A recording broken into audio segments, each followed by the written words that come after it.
Hola, soy Marcela Alarcón y este es el podcast Migración Segura. Este es el episodio 3 y se lo hemos dedicado a la Ley de Migración de la Florida que entra en vigor el 1 de julio. Es la Ley DeSantis, así se le ha llamado en los medios de comunicación. Esta ley que ha diseñado el gobernador Ron DeSantis en este estado ha sido de las más duras, según dicen los críticos, ha sido de las más estrictas en todo el país, esta ley migratoria para los migrantes que están de forma irregular en ese estado de la Florida. El abogado Luis Victoria, experto en migración, nos va a contar cómo afecta esta ley a los migrantes irregulares en la Florida, pero también de qué se trata. Así que los saludamos y ustedes recuerden que pueden encontrar esta y toda la actualización en www.migracionsegura.com y seguir al abogado Luis Victoria en todas sus redes sociales en @LuisVictoriaLaw. Salida del vuelo T63. Señores pasajeros, embarquen por la puerta número 65. Muy buenas tardes, bienvenidos a otra sesión más de Migración Segura. Hoy con un horario diferente, pero también en una ciudad diferente. Me ven un poquito hoy como muy calientica. Estoy en la bellísima ciudad de Bogotá, donde está haciendo frío. Como siempre, no sorprende. Pues bienvenidos a una sesión más de Migración Segura. Entonces tenemos hoy un tema diferente porque vamos a hablar específicamente de un estado. Casi siempre hemos estado hablando de las leyes federales, es decir, de las leyes de todo el país como es Estados Unidos. Pero hoy vamos a hablar del tema específicamente de la ley de migración que ha hecho el gobernador DeSantis, que ha sido aprobada y que va a empezar a regir a partir del 1 de julio de 2023. Esta ley es únicamente para los residentes del estado de la Florida. Por supuesto que hemos leído muchísimo, hay muchísimas preguntas y a mí me pareció que la mejor persona que podría hablarnos sobre este tema es el abogado Luis Victoria. El abogado Luis Victoria es colombiano, lleva más de 20 años en Estados Unidos, es abogado de migración, trabaja en el sur de la Florida, pero no solamente en el sur de la Florida, trabaja con todo Estados Unidos y con los migrantes de todos los países y con todos los casos que ustedes quieran. Les recuerdo, esa información está en migracionsegura.com y allí pueden también llenar un formulario donde pueden contar su historia, su caso y yo les voy a ayudar para que lleguen al abogado perfecto. Voy a empezar con el abogado Luis Victoria, que ya está con nosotros. Hola, abogado, ¿cómo está? Buenas tardes, Marcela, ¿cómo te encuentras? Muy bien. Fría. Sí. Con mucho frío, sí, Bogotá como siempre con frío. Ah, frío, te encuentras en Bogotá, qué chévere, mi ciudad favorita, tu ciudad es mi ciudad favorita, por favor. Abogado, empecemos hablando de esta ley de la Florida que nos han pedido muchísimo que comentemos sobre esta ley, así que yo le he pedido a usted que hoy nos saque unos minuticos, porque además yo sé que esto para usted es bien complicado los días, le agradezco de antemano que esté acá. Abogado, hablemos sobre la ley de migración del gobernador DeSantis. ¿Por qué el gobernador DeSantis hace una ley migratoria para el estado de la Florida? Esa es una muy buena pregunta. En primera instancia, si me permite, vamos a clarificar algo muy importante. En este país existen dos sistemas. Uno se denomina sistema federal, otro se denomina sistema estatal. El sistema federal lo componen 50 estados, es decir, por eso se le denomina Estados Unidos de América. Y por otro lado se denominan estados, sistemas estatales, que cada uno de los 50 estados de manera independiente y autónoma tienen sus propias normatividades, sus propias leyes, sistemas de gobierno, las 3 ramas del poder público, una constitución política en cada uno de los estados. Para mi concepto son casi como países, ¿no? Entonces, sí, total. Exacto, el presidente es el gobernador, por decirlo así. Aquí el presidente, que sería el gobernador, sería Ron DeSantis.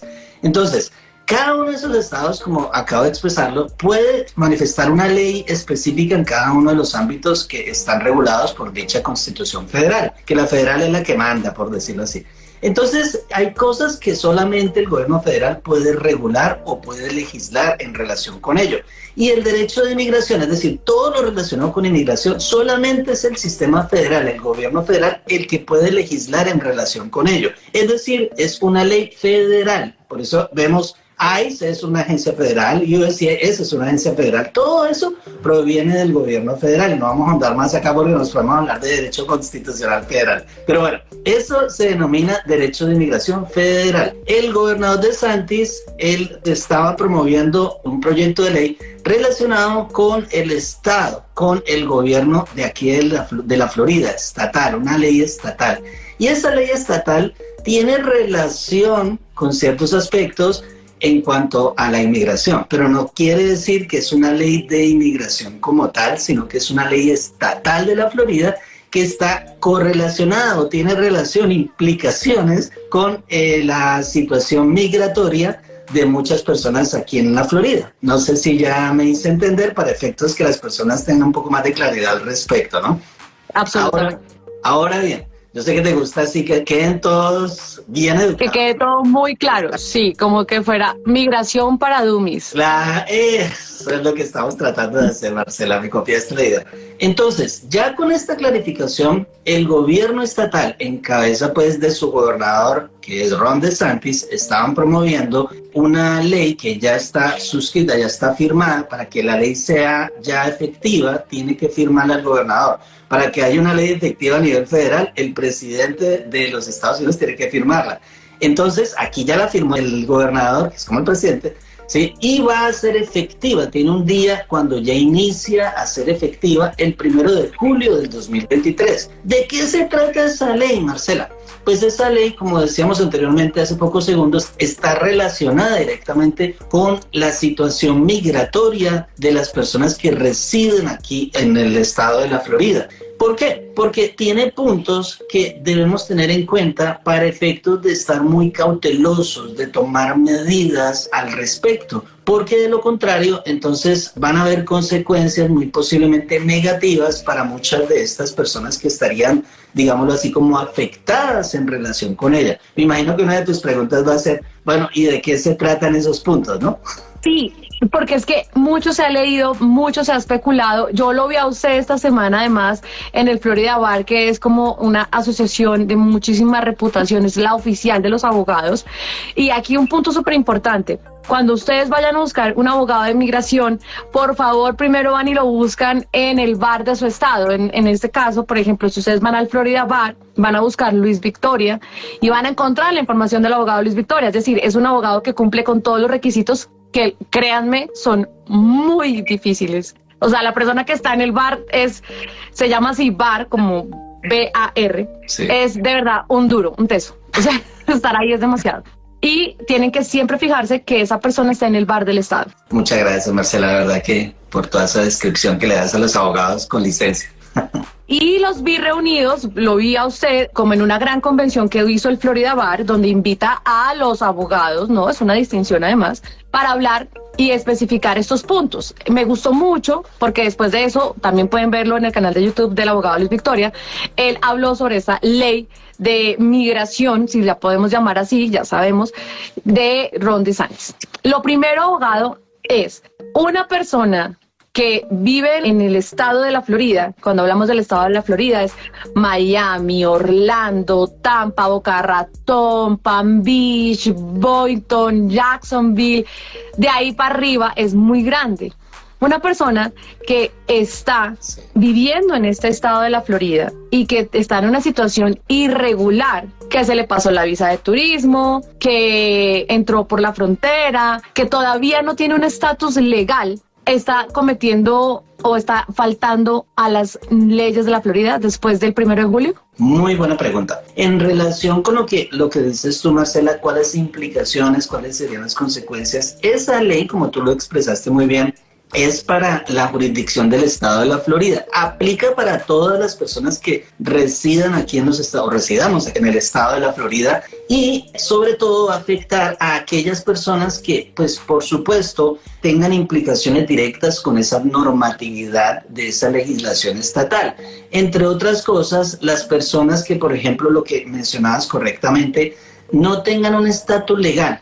Pero es muy importante clarificar lo siguiente. Estas personas que se encuentran aquí en el estado de la Florida, tendríamos que mirar caso por caso, como se dice en inglés, case by case. Por eso es urgente que las personas acudan al profesional y que nosotros analicemos caso por caso. Como tú te has dado cuenta que ya tienes tu programa y todo relacionado con inmigración, no hay caso igual, todos los casos son diferentes.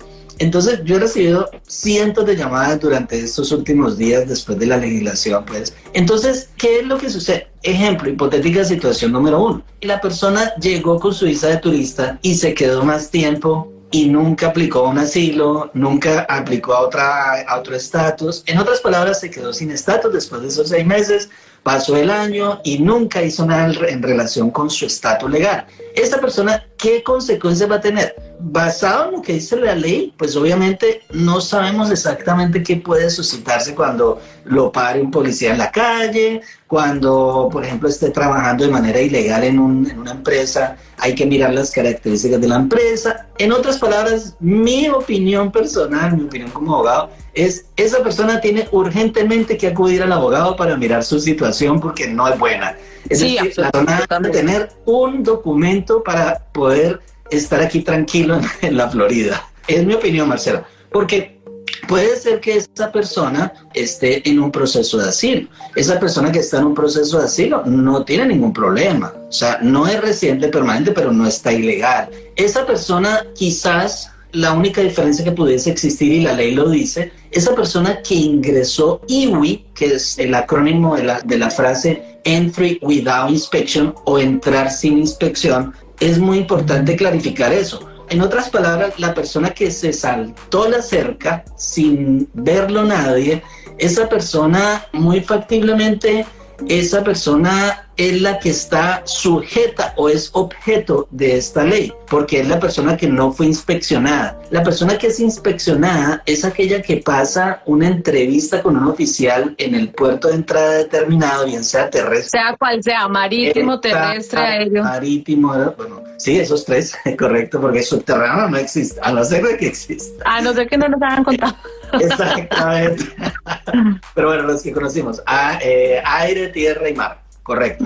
El oficial de migración, Marcela, que está ahí en ese puerto de entrada, recuerdas que uno siempre que va ingresando está el oficial ahí, que creo que lo hemos mencionado en los otros lives, el del CBP o Customs and Border Protection, que es el que le pide a uno el pasaporte, incluso si uno es ciudadano todavía le piden el pasaporte para que uno diga de dónde viene, todo eso. Bueno, más si la persona no es de aquí, entonces le van a hacer esa inspección. Lo mismo ocurre a nivel de los puertos de entrada en México y Estados Unidos, es decir, a nivel terrestre. También ocurre a nivel marítimo.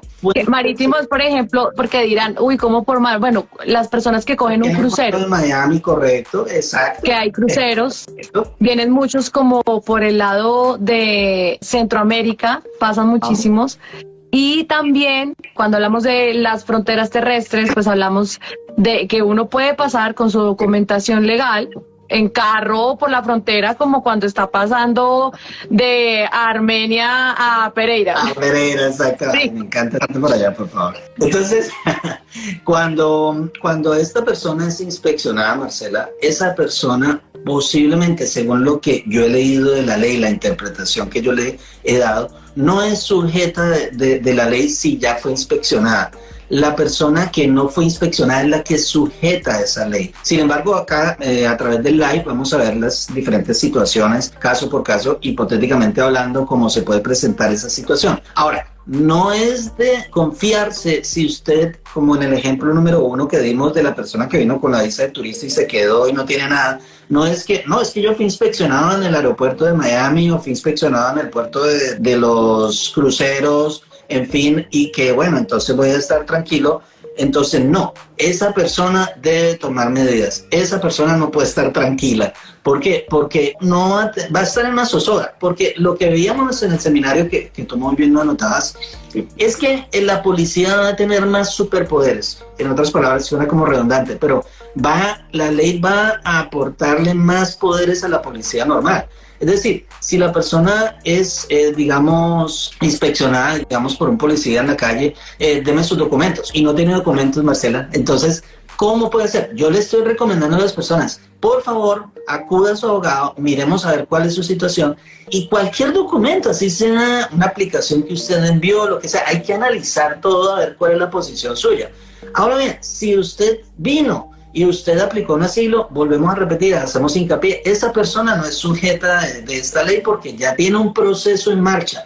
La persona que vino envió un ajuste de estatus y está esperando el resultado, tampoco es sujeta de esa ley porque usted, a pesar de no tener un estatus específico, la ley dice que la persona que envió ese ajuste de estatus, Marcela, no tiene ilegalidad, no ha acumulado presencia ilegal. Es decir, esa es otra hipótesis, otra situación hipotética, tampoco va a ser sujeta de esa ley. Pero le recomiendo, Marcela, y gracias una vez más por darme esta oportunidad, esa persona, digamos el ejemplo de la que envió el ajuste de estatus, que por favor ande con sus documentos, la copia que le envían a la persona cuando está en un proceso, que ande con ese documento en la billetera o en su bolso o en un legajado, yo no sé, yo era más como doblarlo así en la billetera y andar con eso, porque en realidad no puede ser que no le haya llegado todavía el permiso de trabajo. Y regularmente el Social Security, si le llegó ya el Social, no ande con Social nunca en la billetera, por favor, ni tampoco con la residencia permanente no es necesario tampoco porque usted ya es legal. Usted, la identificación que va a tener ya es la licencia de conducción. La licencia de conducción. Exacto. Ahora bien, esas personas que están en procesos, hay que mirar caso por caso, pero en realidad, si usted ya envió un ajuste, si usted se asesoró muy bien y usted tenía un estatus legal normal y todo, perfecto. Ahora, mucho cuidado con aquellas personas que trabajan en empresas, no sé si ya quieres que empecemos como a analizar casos. Entonces, con las empresas, ¿qué pasa con estas personas que no tienen un estatus legal? Y a mí me encanta llamarlo una identidad legal, porque es que realmente es tu identidad legal ante un país. Es decir, mi identidad legal ante el país de Colombia es que soy ciudadana colombiana. Correcto. Esa es mi identidad legal. La identidad legal de mi mejor amiga en Colombia es que ella tiene cédula de extranjería, ese es su estatus legal. Ella es extranjera legalmente en Colombia. Entonces, cuando estas personas están trabajando en compañías que están legalmente constituidas y han conseguido trabajo en diferentes labores, bien sea en construcción, bien sea como valet parking, incluso secretarias, analistas, marketing, y no tienen una identidad legal, no tienen este estatus, no pueden decir yo soy residente, yo soy ciudadano, yo tengo visa OHL. ¿Qué va a pasar con ellos y sus empleos? Hoy en día yo creo que va a tocar como los tiempos otrora en los temas, ¿cierto, Marcela? Es decir, que andar con el pasaporte. Literalmente tu pasaporte, como que vamos a tener que estar muy cuidadosos teniendo esos documentos personales todo el tiempo, pero va a tocar, es decir, estas personas, por ejemplo, el ejemplo que mencionas tú, valga la redundancia, la persona que va a estar más preocupada no solamente también es el empleado en ese caso, sino el empleador, Marcela, porque te voy a decir algo. Si esa persona a partir del 1 de julio no recibió anticipadamente un análisis de su abogado, preferiblemente el de inmigración, ese empleador, en relación con el E-Verify, que es un mecanismo que se usa para mirar si estos empleados cumplen con los requisitos de elegibilidad para ser partícipes de esa empresa de manera legítima, de manera legal, que tengan una documentación pues para poder trabajar aquí en Estados Unidos, la persona de esa empresa puede perder la licencia y puede ser sujeta a multas. Entonces, eso no lo queremos, por favor. Así que lo más importante, esta semana ya he tenido varias asesorías con esos empleadores que son diligentes en ese sentido,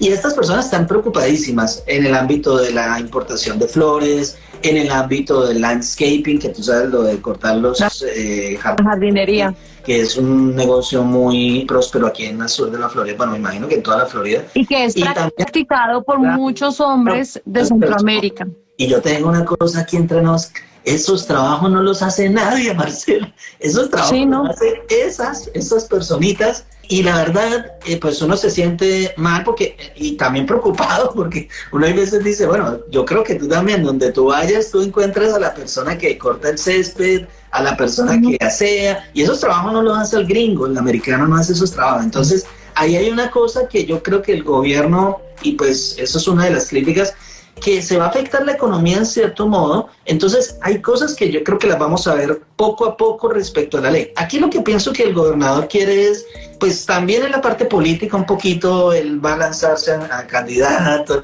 De esa parte no creo que quieres que hablemos aquí, ni yo tampoco, porque es un tema... No nos ocupa, además. No nos ocupa, exacto, pero ahí tienes como su connotación. Entonces, es una coyuntura aquí, no en este instante. La crítica, pues lo que él dice, inclusive está en la página web oficial, parece ser que las medidas que ha tomado el presidente Biden no le han gustado al al gobernador DeSantis, entonces por eso creó esta ley. Entonces está enfocándose a los empleadores que tengan más de 25 empleados. Esas personas, esos empleadores, tienen que tener mucho cuidado, Marcela, con el E-Verify, es decir, que tienen que estar seguros que todas las personas que están allí tengan documentación legal para trabajar. Ahí tengo una pregunta, sí. Abogado Luis Victoria. Si una empresa de más de 25 empleados en el estado de la Florida usa el E-Verify, ingresa los datos que su empleado le da y le aparece que es legal, pero el empleado está usando una identidad falsa, es decir, como que tiene un Social Security falso o tiene una licencia falsa, el empleador ahí no tiene nada que hacer. Él cumplió con ir al E-Verify y ver que ese Social Security existe y que ese señor se llama Pepito Pérez, aunque él esté haciéndose pasar por Pepito Pérez. Es una muy buena reflexión y eso es parte de la ley también, Marcela. Tocaste un tema muy sensible. Primero de todo, relación con el empleador. Hay que analizar otra vez, caso por caso, porque se supone que el empleador debe de haber sido diligente en relación con el reclutamiento y también el hiring, pues el proceso de contratación de ese empleado, con documentación del FBI, con biometrías, con todo eso, para asegurarse realmente si esa persona estaba legal aquí en este país. Por el otro lado, el empleado que usó esos documentos de manera fraudulenta, nada menos y nada más que va a ser categorizado como una felonía en tercer grado. Es decir, que eso es gravísimo. Ya estaba, se supone que ya esa ley existía, pero ahora va a ser ejecutada. En otras palabras, esa persona que se cuide en este momento no pueden trabajar con documentos falsos porque van a ser sujetos de esa ley. Así que son, digamos, como dos perspectivas que tienen que prestar atención a esos empleadores, y por el otro lado los empleados tienen que también tener mucho cuidado en regularizar su situación si es factible, o los empleadores, eso era algo que te quería decir, que tengan otras opciones para poder contratar a empleados y que no se afecten sus progresos o sus procesos mejor operativos, como por ejemplo usar la visa H2B para trabajadores no agrícolas o la H2A para trabajadores agrícolas, que inclusive son visas muy usadas aquí en el sur de la Florida a nivel de agricultura, a nivel de, por ejemplo, cosechas, recoger cosechas, sembradíos. En el sur de la Florida encontramos naranjas, tomates, espinacas, todo esto. Esas personas vienen exclusivamente a ello.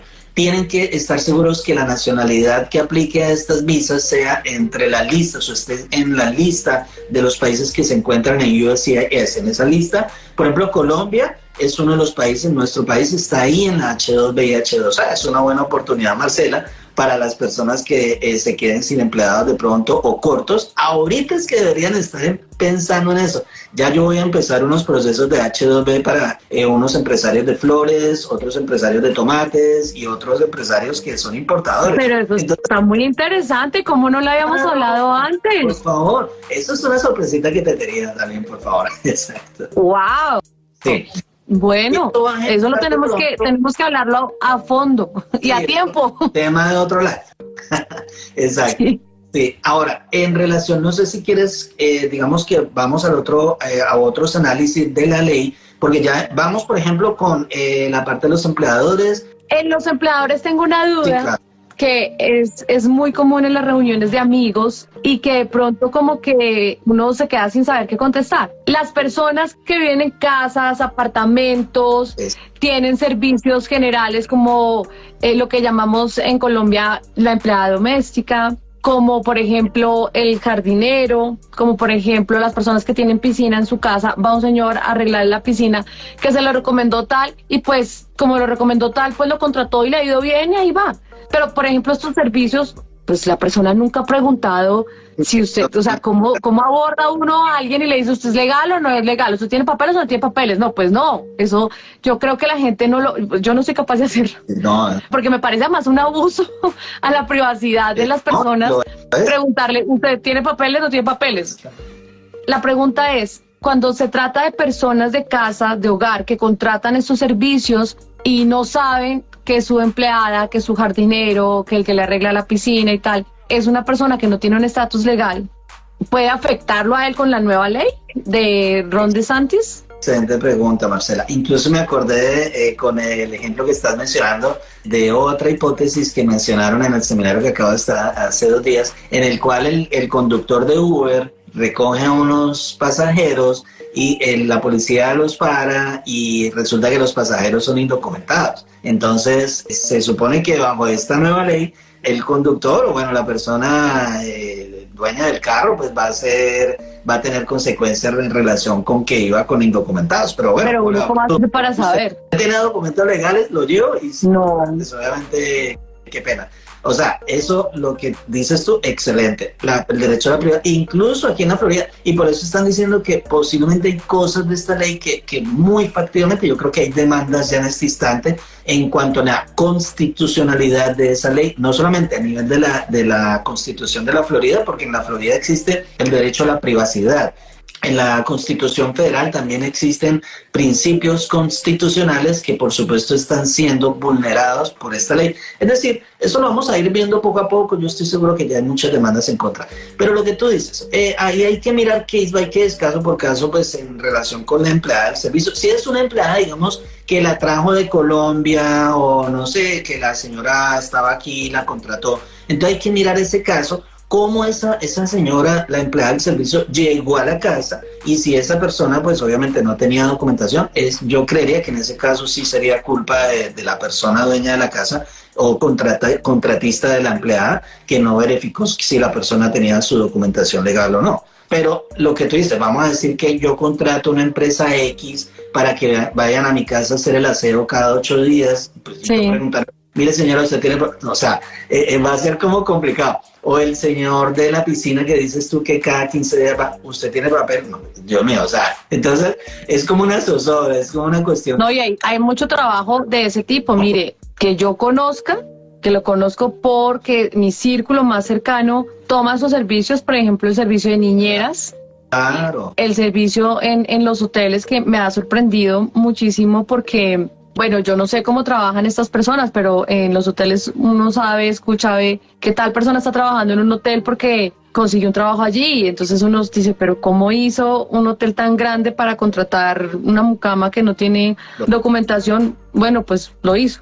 Entonces creo que sí hay muchos empleos que tal vez el mismo empleador no conoce, no sabe, y como le digo, es muy difícil que alguien, a mí el tacto, yo que soy tan imprudente, a mí no me da para preguntarle a la gente si tiene papeles o no. Bueno, estas empresas, por ejemplo, que ya tienen una estructura, yo pienso que no han sido totalmente diligentes en ese sentido, porque sí existen verificaciones. El E-Verify precisamente se trata de que la persona allegue las huellas del FBI, huellas estatales, es decir, todo eso pues obviamente va a ser útil para que el empleador infiera si la persona tiene legalidad o no aquí en Estados Unidos. Entonces, ya pasando de pronto como a otros aspectos, no sé, Marcela, ¿cuáles otros aspectos de la ley pueden incidir en esto que son relevantes? Pues bueno, ya tocábamos prácticamente el tercero, que es andar con una persona que esté indocumentada en mi carro, ¿cierto? Hay varias circunstancias que se pueden dar. La persona indocumentada, por ejemplo, vive en otro estado. Yo la recojo en el estado de Georgia, paso la frontera de la Florida, yo puedo ser sujeto, como el dueño del carro, de esa ley, porque estoy ahí andando con una persona indocumentada. Ahora, esa persona está en mi casa indocumentada. También puedo ser sujeto de esa ilegalidad, producto pues de la ley también. Ahora, son situaciones también que son complicadas porque hay muchísimas personas que conviven no solamente con un amigo, sino pues mucho más con familiares inmediatos. Entonces voy con mi mamá no tiene los documentos. Entonces no, mira, la señora no tiene, ¿cómo así mi mamá? Entonces ¿cómo no va a andar con mi mamá en el carro? Cosas así por el estilo, son como bien, como extrañas, ¿no? Ahora, vamos a decir que yo estaba en una fiesta y mira, ¿me puedes dar un ride? Entonces, vamos pues, y resulta como, no, pero tú tienes papeles y si no, no te doy el ride. Entonces, cosas así por el estilo, ¿no? Bueno, ride, No va a pasar. no saben, es como, ¿cómo se dice en español? Un aventón. Sí, el aventón, sí. Pero tengo una pregunta con respecto a la policía que me queda sonando. Hasta donde yo entendía, la policía no puede preguntar si uno tiene estatus legal o no. Es decir, a mí una vez me paró en Utah, yo iba manejando y me paró un policía. Lo más gringo que se puedan imaginar. O sea, imagínense el policía gringo de películas, así apuesto, grande, de ojos azules. Ese que uno cree que no existe, existe. Me paró en Utah. Y él, claro, lo primero que hace es pedir identificación. Y entonces yo me pongo muy nerviosa porque yo respeto mucho la autoridad. Nervioso cuando, sobre todo la policía de acá. Y dos, me pongo muy nerviosa porque tienen armas y yo le tengo pánico a las armas. Entonces yo ver un arma cerca de mí me pone nerviosa. Entonces él pide, me dice, identidad, por favor, y yo saco mi licencia, le pide a la persona que va conmigo, identidad, por favor, y se queda mirando, me dice, usted iba muy despacio, y yo, ay, perdón, es que estábamos tomando una foto, y entonces me dice, sí, pero va muy despacio, acá tiene que ir más rápido. Yo, ok, lo siento. Me dice, de la Florida. Y yo creo que él quería preguntar el estatus, estoy segura, porque dijo, son de la Florida. Y yo, pues sí, en la Florida no se da licencia a una persona que no tenga estatus legal, porque hay que llevar toda la documentación. Toda la documentación. Sí. Y entonces él se queda como, ok, yo con mis manos en el timón aquí, como donde las vea, o sea, casi que me las pongo aquí en la cabeza. Trágame, me dice, okay. Trágame tierra. Me dice, ok, pase, tranquilo. Entonces yo le explico la relación que tengo con la otra persona. Entonces dice, ¿qué hacen aquí en el estado de Utah? No sé qué, Entonces, no, vacaciones, ¿y hace cuánto vives en Florida? Entonces, bueno, no, hace 10 años, y la persona que me acompaña hace 25. Bueno, ya él como que se relajó, pero estaba como... Y en algún momento yo le digo, no, pero bueno, pasa algo más, y el man, no, tranquila. Yo creo que él quería preguntar, pero entiendo que la ley no le permite preguntar el estatus. ¿Qué va a pasar entonces cuando el señor que va en el Uber y de pronto comete una infracción y lo para un policía o algo? ¿Cómo le va a preguntar al pasajero o al mismo conductor si es legal o no, si no está permitido? Sí, muy buena pregunta lo que tú dices, y va concatenado, como lo expresamos hace unos minutos, con el derecho de la privacidad, principio constitucional que está consagrado en la Constitución Política del Estado de la Florida. Porque si tiene una licencia de California, donde California sí entrega una ID, si tiene una licencia de California, entonces no va a ser válida. No, o sea, eso no le dice si es legal o no. Bueno, ellos tienen un sistema que una vez se ingresa el documento, pues obviamente en la patrulla tienen sus computadores y se conectan con las diferentes agencias federales también.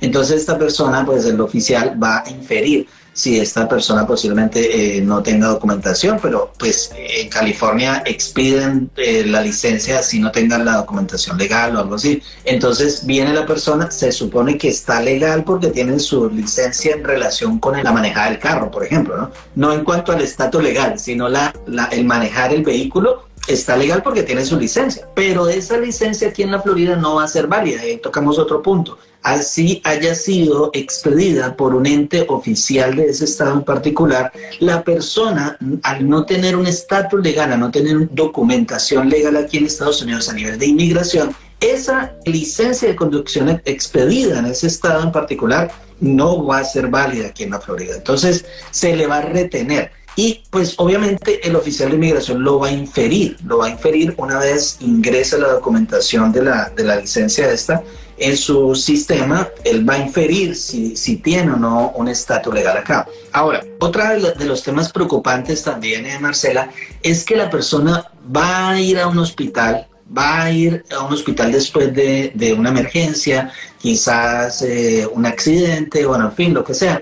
Y ahí ya por obligación los hospitales van a tener un cuestionario en los cuales les van a preguntar su estatus legal. Ahí es lo que estamos viendo, ¿no? Es decir, va a haber parece ser que están tratando de inferir si la persona, pues obviamente tiene esa documentación de inmediato, y esta va a ser pues obviamente revelada a la autoridad competente, ¿no? Están recomendando que la persona tiene ese derecho de la privacidad, como tú lo expresabas, que no firme el documento, y pues obviamente ya pues vendrán las consecuencias, ¿no? Pero pues va a ser difícil la situación, porque si la persona viene a una emergencia, a un hospital, que todos tenemos derecho a ir a un hospital, una emergencia, ni Dios lo quiera, pues obviamente el decir que ya tienes esa carencia de la documentación legal, pues por supuesto va a ser muy complicado yo seguir adelante con, pues, ¿cómo hago con el tratamiento? La semana antepasada tuve una situación que incluso estoy en este momento trabajando con la señora que no tiene un solo peso, que está en Tampa, y la niña de ella se le quemó con un aceite caliente. Entonces, la niña está grave en el hospital de Tampa y no tienen un documento, un centavo. Y pues bueno, estoy mirando a ver cómo puedo hacer para ayudarla en algo, porque la señora no tiene documentación legal. La señora se le va a vencer el año para poder someter su asilo. Tampoco pues tenemos muchas cosas a favor. Y pues los gastos son enormes. Hasta en helicóptero tuvieron que llevar a la niña al hospital y todo. Entonces, son cosas complicadas, Marcela, que se avecinan, pero lo más importante es que cada uno de ustedes, los que están viendo este video, por favor, gracias a Marcela, que nos den la oportunidad de analizar su caso, porque todos los casos son distintos, que tengan una documentación, la tengan en sus manos, y que pues obviamente los empleadores también estén pendientes, y otros aspectos también. Recibir obviamente ya beneficios públicos del estado de la Florida va a ser muy difícil para la persona que esté indocumentada, Medicaid, todos esos aspectos, ¿no? Tengo una pregunta, abogado. Yo sé por personas que conozco, porque cuando empezamos con estas sesiones de migración segura, pues obviamente uno se pone a investigar, y yo sé que hay mujeres embarazadas que se van a Miami, encontré el servicio en Miami, donde unos médicos les ofrecen tener a sus bebés en X o Y hospitales de Miami, viajan de Colombia o de Brasil, también creo que los vi desde Brasil, Colombia o Brasil, bueno, América Latina, viajan a Miami a tener a sus bebés en estos hospitales para que queden nacionales de Estados Unidos y se devuelven, pero las señoras han entrado con la visa de turista. Es decir, estas personas que han entrado con la visa de turista no tienen un seguro médico, están pagándolo aparte, pero están, obviamente, Anchor Babies, están yendo por la nacionalidad estadounidense. ¿De esto se habla o se puede hacer algún tipo de interpretación en la ley del gobernador DeSantis? Bueno, en esta ley como tal, específicamente hablando, el turismo de bebés... De Anchor Baby, porque ellas pagan, cuesta $20,000, $25,000, no sé qué, ir a tener el bebé a la Florida y volver. Correcto. No se tiene una reglamentación exacta en relación con esta ley, en la ley que acaba de promulgarse aquí en la Florida, la cual es efectiva a partir del 1 de julio, pero sí se tiene básicamente ya esto regulado a nivel federal, a nivel del derecho de inmigración. Y es muy claro que la persona que viene con una visa de turista con la intención de tener un bebé acá para que su niño o su niña adquiera la ciudadanía americana por nacimiento, se supone que va en contra de la ley federal. ¿Por qué? Porque usted no tenía esa intencionalidad. Es decir, solamente pues viene aquí a tener el niño para de pronto beneficiarse pues esta criatura de esa posibilidad. Entonces es importante que tengamos en cuenta qué es lo que dice la ley federal, que en este caso prohíbe eso, a pesar de que lo ha pagado, sí, lo ha pagado, pero la ley dice, tenga cuidado porque esa no es la intencionalidad, ¿sí? La ley lo expresa. Y pues obviamente la persona, lo que pudiese justificar allí de pronto sería que ha pagado estos servicios de manera voluntaria, ¿no? Es decir, que ha pagado el hospital, que no ha dependido como una regla pública que existe, que es la CRA pública. Entonces no ha dependido de los recursos del gobierno para ese parto, para la manutención de ese bebé, etcétera. Por consiguiente, no se afectaría, digamos, desde esa perspectiva. Pero pues yo no lo haría, o sea, no lo recomiendo. No recomiendo que vengan a hacer turismo de nacimiento. Exacto. Abogado, yo le prometí a usted que le iba a tomar solamente media hora de su apreciado tiempo y creo que me pasé. Muy ameno siempre en nuestros lives. Acá nos escriben que cree que la fecha de prioridad para los casos F2 avance pronto o se quedará estancado. Yo soy prioridad agosto 2021. Ah, bueno, ese es otro tema. Pero si tiene la respuesta ahí mismo y la puede contestar mientras miro qué más preguntas hay. No van a avanzar por lo pronto. Mi pronóstico es que más o menos en el mes de octubre, cuando ya vengan las otras visas para el próximo año fiscal, que corre de octubre del 2023 a septiembre del 2024, posiblemente vamos a ver más disponibilidades de visas para los F2A, que yo sé que están sufriendo bastante. Para las personas que no recuerdan qué es F2A, es una categoría familiar cuya clasificación están los cónyuges de residentes permanentes son los peticionarios, e hijos menores de 21 años solteros de dichos residentes permanentes. Estas personas pues obviamente sufrieron un atraso en la tabla A del boletín de visas a partir de abril, el nefasto, le digo yo, abril del 2023, porque todo venía perfecto hasta que se afectaron muchísimas clasificaciones. Pero lo que les explicaba en mis lives, en mi canal de YouTube, es que estas son las consecuencias de la inmigración desenfrenada. Recordemos que la inmigración, qué pena que me desvíe un poquito, Marcela, desenfrenada no solamente es de Estados Unidos, es una inmigración desenfrenada a nivel global. Entonces, pues obviamente el país donde más personas desean venir de antemano, Estados Unidos es fundamentado en la inmigración, ¿cierto? Para la muestra un botón, tú y yo. Entonces, hoy en día más, lo que ha dicho la ONU es que hay inmigración, es decir, desenfrenada global por las guerras, la hambruna, la situación global, la pandemia misma, o sea, digamos como que catalizó o impulsó toda esa inmigración global. Aparte, pues, que obviamente no vamos a tocar ese tema, el aspecto político, sociopolítico de la región. Vimos una decisión que, en mi parecer, no vamos a entrar ahí, estoy en desacuerdo, del presidente de Ecuador, en donde disolvió el Congreso. En fin, todos esos aspectos hacen una desestabilización o producen una desestabilización global, regional, en donde, pues, por supuesto, estas personas van a venir acá a los Estados Unidos en primera instancia. Para terminar, ¿puedo pedir a mi hijo aquí en Estados Unidos? Él tiene 27 años, es soltero y yo soy ciudadana americana. La señora vive en Estados Unidos, es ciudadana americana, y el hijo está también aquí en Estados Unidos. El hijo, sí, señor. El hijo es menor de 21 años, soltero. Tiene 27, dice acá. Si es mayor de 27 años y no ha tenido un estatus legal, ella puede llevar a cabo una petición familiar a nombre de su hijo de 27 años, no hay ningún problema. Pero si esta persona no tiene un estatus legal, no ha mantenido su estatus legal durante todos los años que ha estado residiendo aquí en Estados Unidos, entonces hay que mirar ese caso en particular a ver qué es lo que se ha suscitado con esa persona, con ese hijo. Porque puede ser que esta persona esté en un proceso de asilo y la señora no lo mencionó. Puede ser que la persona tenga un estatus legal y no lo mencionó. Pero vamos a decir la hipótesis número 1. La persona nunca ha tenido un estatus legal después de que se le vencieron los 6 meses.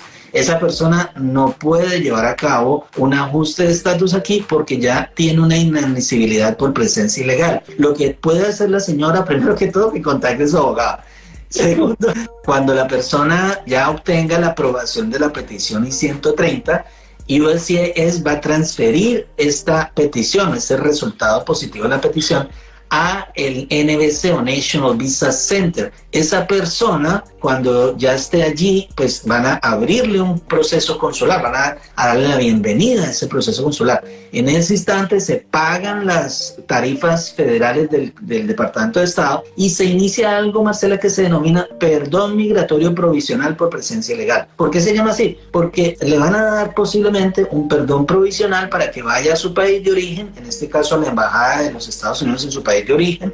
Entonces allá le van a dar una visa de inmigrante para que regrese. Estoy hablando de hipótesis porque no conocemos muy a fondo la situación, pues. Pero si fuera legal, el proceso sería mucho más fácil, aunque se puede hacer. Está legal acá, no va a poder tampoco tan fácilmente llevar a cabo un ajuste de estatus, porque la persona tiene que mirar qué categoría en la categoría de familias está. En este caso es una persona mayor, es soltero, de 27 años, es decir, hijo de ciudadano americana, sería un F1. Y los F1 tienen que esperar un tiempo para poder tener una disponibilidad de la visa. Lo que siempre lo hemos dicho, tal vez lo hemos dicho en otros lives, Marcela, que la persona va a tener que esperar en una fila larga para poder hablar allá al frente o para poder presentar su caso allá al frente en la ventanilla.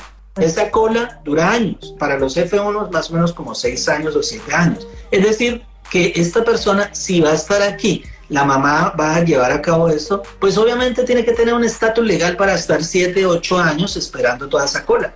¿Y cómo lo va a hacer? No sé, puede ser con una visa, o bueno, si ya está aquí, no tiene nada, entonces tiene que mirar a ver, primero que todo contacte a su abogado porque no sabemos. Tiene visa de turista y ella lo quiere pedir, la visa está vigente, o sea... Los 7 años, ¿con qué estatus? Entonces la persona tiene que empezar por ahí, tener un estatus legal. Si no tiene la posibilidad, si no puede obtener un estatus legal aquí para estar todos esos 8 o 7 años, pues obviamente la persona tendría que devolverse a su país de origen, que es Colombia, y esperar allá todo el proceso consular. Sí, de todas maneras yo expliqué la parte del perdón ahí sin saberlo, cómo eran los hechos de la persona, pero ya como lo sabemos y no ha acumulado presencia ilegal, le recomiendo que no tome decisiones que puedan afectar su estatus legal, Marcela, porque tú y yo sabemos que lo más preciado es mantener su estatus legal.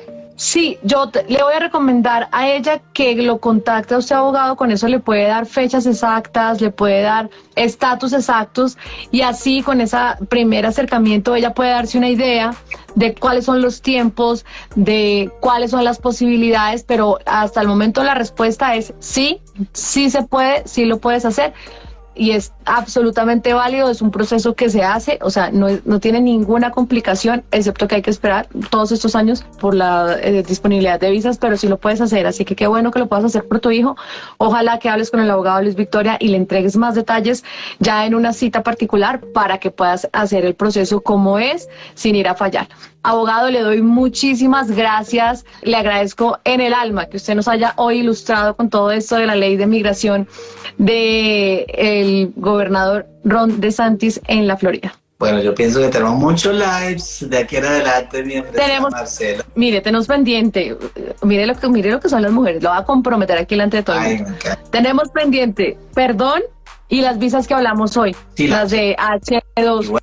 Bueno, estar pendiente que ya llega el 1 de julio. Vamos a ver cuáles van a ser las reacciones. A ver cómo nos va el 1 de julio. Poco hemos hecho el live de parol de reunificación de colombianos, que me parece un tema muy importante. Que ya tenemos más información sobre el tema, claro. Aunque todavía en junio, a mediados de junio, dijo el USCIS que vamos a tener pues esta posibilidad de ya saber cuáles van a ser las regulaciones en ese sentido. Mira, hay otro temita también que me puse aquí a leer un momentico mientras tú estabas hablando de la ley de tener los niños aquí por turismo. Ese sería un tema como interesante también. Oiga, sí, hagamos eso, yo quiero saber. Claro, no, aquí me encontré ya la ley en el registro federal y está bien interesante.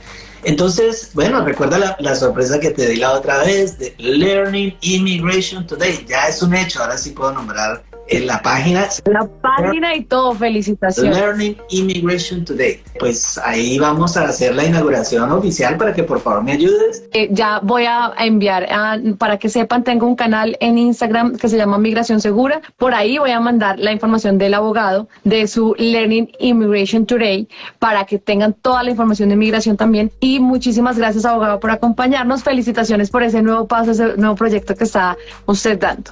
Muchas gracias, Marcela, así que estaré muy pendiente de cuando regreses para llevar a cabo los otros lives que estamos pendientes. No se olviden, por favor, de andar con su documentación en la billetera, con su pasaporte, como en los viejos tiempos. Por favor, nada de celular, papel, aquí gusta, papel, por favor. Gracias, abogado, que tenga una feliz tarde. Gracias, Marcela, muy buenas tardes. Este fue el episodio número 3 de Migración Segura, el podcast. Recuerden entrar a nuestra página www.migracionsegura.com. Allí encuentran todas las noticias, nuestras sesiones en vivo también, y además hay un formulario donde pueden enviar sus preguntas, sus dudas, plantear su caso y les daremos respuesta tan pronto lo recibamos.